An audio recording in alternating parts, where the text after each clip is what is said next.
Yosua pasal 17, bagian undian yang ditentukan bagi suku Manasye, sebab dialah anak sulung Yusuf, ialah demikian: kepada Makir, anak sulung Manasye, bapa Gilead, telah diberikan Gilead dan Basan, karena ia seorang tentara.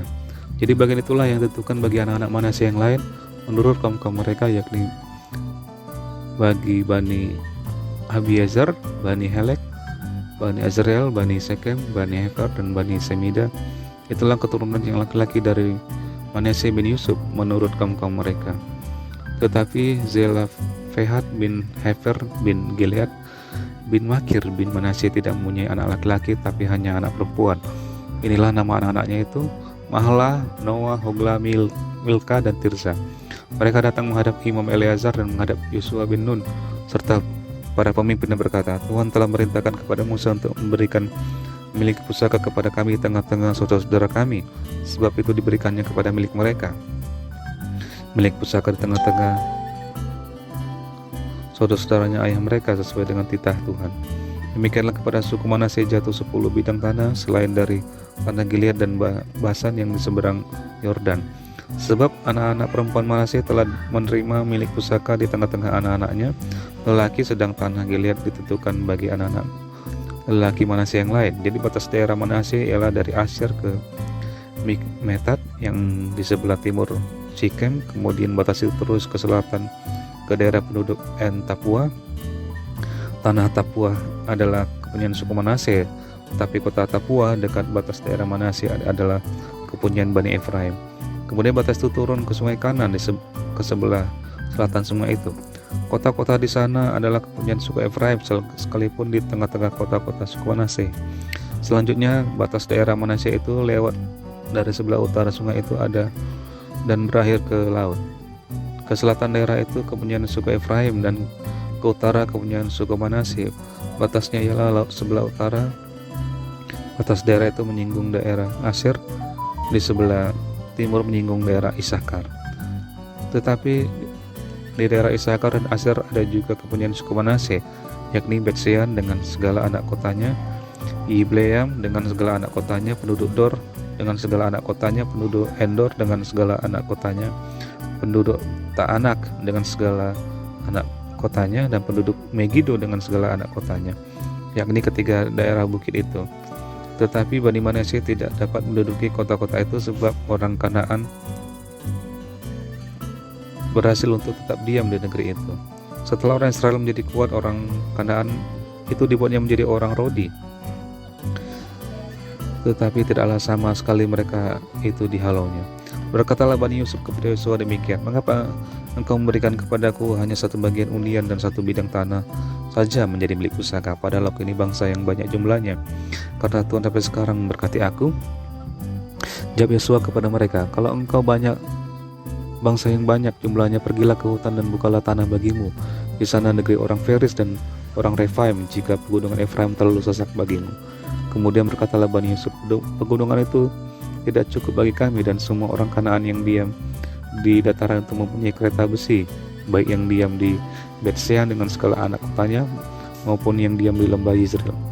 Lalu berkatalah Yosua kepada keturunan Yusuf, kepada suku Efraim dan suku Manasye, engkau ini bangsa yang banyak jumlahnya dan mempunyai kekuatan yang besar. Tidak hanya satu bagian undian ditentukan bagimu, tetapi pegunungan itu akan ditentukan bagimu juga, dan karena tanah itu hutan, haruslah kamu membukanya. Kamu akan memilikinya sampai kepada ujung-ujungnya, sebab kamu akan menghalau orang Kanaan itu sekalipun mereka mempunyai kereta besi dan sekalipun mereka kuat. Yosua pasal 18, pembagian sisa tanah Kanaan di Silo. Maka berkumpullah segenap umat Israel di Silo, lalu mereka menempatkan kemah pertemuan di sana, karena negeri itu telah takluk kepada mereka. Pada waktu itu masih tinggal 7 suku di antara orang Israel yang belum memiliki bagian milik pusaka. Sebab itu berkatalah Yosua kepada orang Israel, berapa lama lagi kamu bermalas-malas sehingga tidak pergi menduduki negeri yang diberikan kepadamu oleh Tuhan Allah nenek moyangmu? Ajukanlah 3 orang dari tiap suku, maka aku akan menyuruh mereka supaya mereka bersiap untuk menjelajahi negeri itu. Catat keadaannya, sekedar milik pusaka masing-masing. Kemudian kembali kepadaku. Sesudah itu mereka akan membaginya di antara mereka menjadi 7 bagian. Suku Yehuda akan tetap tinggal dalam daerahnya di sebelah selatan, dan keturunan Yusuf akan tetap tinggal dalam daerahnya di sebelah utara. Kamu catat keadaan negeri itu dalam 7 bagian dan kamu bawa kemari kepadaku. Lalu aku akan membuang undi di sini bagi kamu di hadapan Tuhan Allah kita. Sebab orang Lewi tidak mendapat bagian di tengah-tengah kamu, karena jabatan imam Tuhan ialah milik pusaka mereka. Sedang suku Gad, suku Ruben, dan suku Manasye yang setengah itu telah menerima milik pusaka di sebelah timur sungai Yordan yang diberikan kepada mereka oleh Musa hamba Tuhan. Kemudian bersiaplah orang-orang itu lalu pergi, sedang Yosua memerintahkan kepada mereka pada waktu mereka berangkat supaya mereka mencatat keadaan negeri itu. Katanya, pergilah, jelajahilah negeri itu, catatkanlah keadaannya, kemudian kembalilah kepadaku, maka di sini di Silo aku akan membuang undi bagi kamu di hadapan Tuhan. Orang-orang itu pergi dan berjalan melalui negeri itu. Mereka mencatat keadaannya dalam suatu daftar kota demi kota dalam 7 bagian, lalu kembali kepada Yosua ke tempat perkemahan di Silo. Lalu Yosua membuang undi bagi mereka di Silo di hadapan Tuhan, dan di sanalah Yosua membagikan negeri itu kepada orang Israel sesuai dengan pembagian mereka. Ayat 11, milik pusaka suku Benyamin.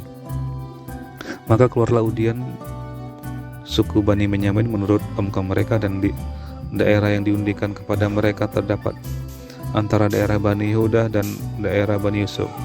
Batas pada sisi utara bagi mereka mulai dari sungai Yordan. Kemudian batas itu naik ke lereng gunung di sebelah utara Yeriko, naik ke barat ke pegunungan dan menuju ke padang gurun Bet Awen. Dari sana batas itu terus ke Luz ke selatan ke arah lereng gunung dekat Luz, itulah Betel. Kemudian batas itu turun ke Atarot Adar di pegunungan yang di sebelah selatan Bet Horon Hilir. Kemudian batas itu melengkung lalu membelok dari pegunungan yang di seberang Bet Horon di sebelah selatan menuju ke sisi barat daya dan berakhir di Kiryat Baal. Itulah Kiryat Yearim, suatu kota Bani Yehuda. Itulah sisi barat. Sisi selatan mulai dari ujung Kiryat Yearim, kemudian batas itu menuju ke barat dan menuju pula ke mata air Me Neftoa. Selanjutnya batas itu turun ke ujung pegunungan yang di tentangan Lebak Ben Hinnom di sebelah utara lembah orang Refaim, kemudian turun ke Lebak Hinnom sepanjang lereng gunung Yebus ke selatan, kemudian turun ke En Rogel, kemudian melengkung ke utara menuju En Semes dan menuju pula ke Gelilot di seberang pendakian Adumim, turun ke batu Bohan bin Ruben, terus ke lereng gunung di seberang Bet Araba ke utara dan turun ke Araba Yordan. Kemudian batas itu terus ke lereng gunung dekat Bet Hoglah ke utara, dan batas itu berakhir ke teluk utara Laut Asin ke muara sungai Yordan di sebelah selatan. Itulah batas selatan.